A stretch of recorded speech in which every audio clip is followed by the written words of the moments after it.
if a prospect says that the biggest reason they want to talk to you, or the biggest frustration they're having, is that their current provider isn't responding quickly enough. So you may assume, you may already know how that is affecting them. You may already know what that means. But the point is, you want them to ask you. So you're gonna start off with the first question, just like we showed you. Why is that a problem? Don't think that you have to show your knowledge and expertise and this question is beneath you. No, this is how it's going to elevate you. You're going to say, why is that a problem? You want the business owner or the person you're talking to tell in their words, and you're copying all this down. It's very important that you use their words, because you're going to use it later to put together a winning proposal. Okay, so why is that a problem? Next question is, how long has that been a problem? Because this is how you're going to know how much it's been affecting them. Because the third question is, how is this affecting your business, your staff, your customers? Because for example, let's say they say the response time is, of our current provider is the problem. And you say, why is that a problem? And they say, well, my employees are sitting around and they can't get help. So they are not able to meet the deadlines, and it's affecting their work. Well, how is it affecting your clients? They say, well, the clients were missing deadlines. So now you have all that numbers that you can add up to create a ROI of the cost they may not be thinking about. So if they have 50 employees and their average burden rate for the company is $30 an hour, you can do 50 times 30, and let's say it's affecting them 1 hour per employee per week and lost productivity. Now you have an actual dollar value. You can say later, Mr. and Mrs. Prospect, you told me this is how much it's costing you on average per month of not fixing this solution, of not fixing this issue. It's already costing you. It's not showing up in your monthly bill with your IT provider, but this is what's costing you. So you add the two together to show that they're already paying a lot more than what they're told you. Yeah, and I think, Satima, this is, not to beat a dead horse on this, but this is how you transition from problem to pain. Like, the problem is the response time.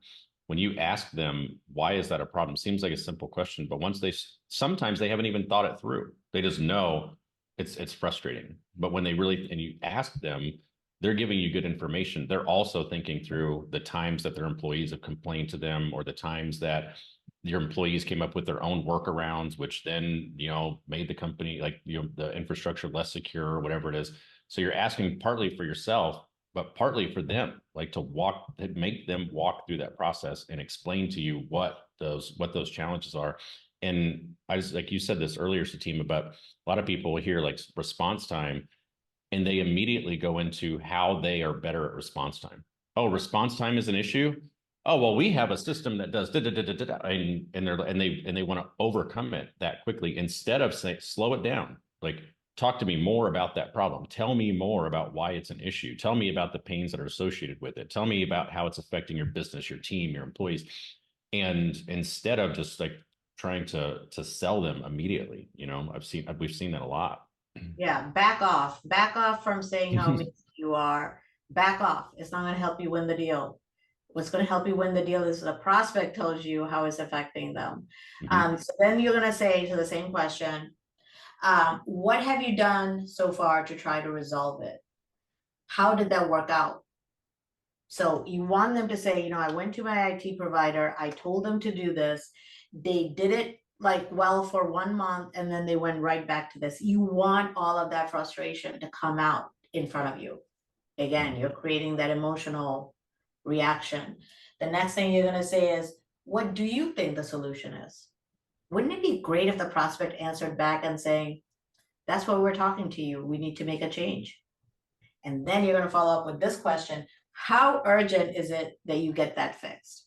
Because then you want them to say, not only do I want to make a change, I want to make a change this month because I cannot take this anymore. Yeah. But you're not saying it. You are getting the prospect to say it. That's when it becomes reality. And baked into this, Satima, as we're going through it, what have you done to try to resolve it? How did that work out with you? There is when you're switching service providers of any kind, whether it's IT, accounting, whatever, there's a cost of switching, like, and there's a perceived cost of switching. And a lot of times it's like, oh man, it's going to be a challenge. Like, it's going to be a headache. There's going to be all types of handoff things. There's going to be, fear of lost productivity. So when you're asking questions like, what have you already done to resolve this? And how has that worked out for you? What you're doing is you're getting data that's going to allow you to overcome objections later, because when they say, well, we just don't have the time to do it right now, you can draw back on, well, you're already investing time into trying to fix this issue, right? So these things are important for context later on too. Yeah, and I think this is why I chose this trust the process shirt for today's webinar, is because going back to the example of that one student who felt like there was enough pain that the prospect told them on the phone that they didn't have to ask these questions. They can just go in and do the assessment and give them a quote, and they were going to get the deal. And the deals are all stuck. We saw the huge pipeline of stuck deals, and then we found out that they're not doing these questions because the prospect never told them, how is this affecting their business? Why is it a problem? And until you cover that, until you connect in your proposal at that level, you're not going to get a reaction. Mm-hmm. Even though you're just as competent as fixing it as the MSP they chose, but you didn't connect as the salesperson. So you have to connect no matter how urgent the prospect says that you have to come over there today and fix their issue is very urgent. Slow down. We know you can fix it, but you have to first connect if you won the deal, if you won the client. And in that scenario, Satima, you're only allowing the prospect to make decisions based on the symptoms and the problems that they're aware of too. So like, if you don't go through this process, they may have other issues that they may not even be aware of, that you never really took the time to unpack and uncover, that would have helped you secure that deal later on, because they've kind of WebMD'd themselves in a lot of cases. And like, okay, we know what this is, and they think they know how to buy IT services, so they just want to rush to the finish line. But when you slow it down a little bit and you walk through this process, you get the chance to create a wedge, which we'll cover more next month, to like hit those latent pains, things that they weren't even aware of, and going through a lot of these things too. And one thing, Ray, I want to cover here, because I know we cover it when we have our coaching calls, is we're trying to elevate you as a high-end consultant that is there to solve a big problem, but solving the problem means, not the technical solving the problems. That will happen after you make the sale.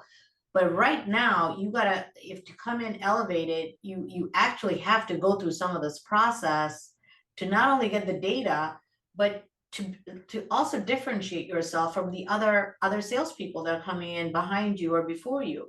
Because if you're coming in and creating that emotional attachment, it shows that you're not there just to sell. So far you see, we have not sold our services at all. There's nothing in any of the questions that told them anything about your company, anything about how you're better, about your process. This is all about the prospect at this point. You're not selling. It's too premature to sell. If you start selling at this stage, the prospect will put their guard up and not give you any more information, because now they're going to perceive you as just another salesperson. Yeah. And you take what's in here and you use, Satima, the answers here help you frame the proposal too. Like, you're going to take this and you're going to bake it into your proposal and make sure that the way that you're presenting it is customized to them, right? Absolutely. So just don't think you're just asking all these questions because it's fluff. No, you're creating emotional connection and getting the prospect to tell you exactly what they want for the solution.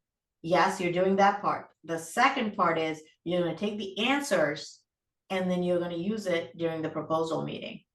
Okay, you're going to deliver exactly the solution that they said they want to see. You're going to bring up the pain. You're going to bring up the ROI of inaction, all from what you get during this type of questioning.